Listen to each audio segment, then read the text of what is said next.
श्रीमते रामानुजाय नमः। श्रीमते निगमान्त महादेशिकाय नमः। श्री शंकराचार्य विरचितम् अच्युताष्टकम्।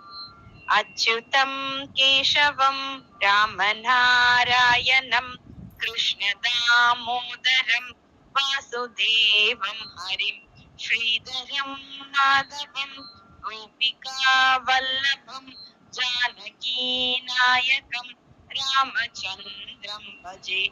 अच्युतं केशवं सत्यभामाधवं माधवं श्रीधरं राधिका राधितम् इंदिरा मंदिरं चेतसा सुंदरं देवकी नंदनं नंदजं संधते विष्णवे जिष्णवे शङ्गिने चक्रिणे रुक्मिणी रागिने जानकी जानये वल्लवी वल्लभा याचिता यात्मने कंसविध्वंसिने वंशिने ते नमः।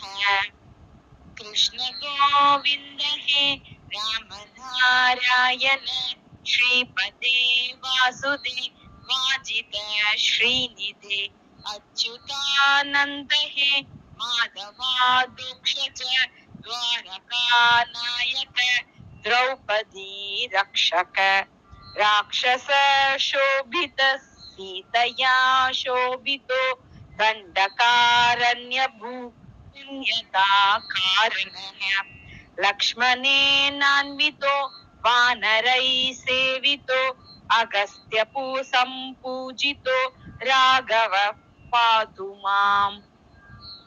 रेणुकारिष्टका निष्टकृद्वेषिणां केशिहा कंसहृत् वंशिका वादकः पूतना कोपकः सूरजाकेलनो बालगोपालकः पातु मां सर्वदा।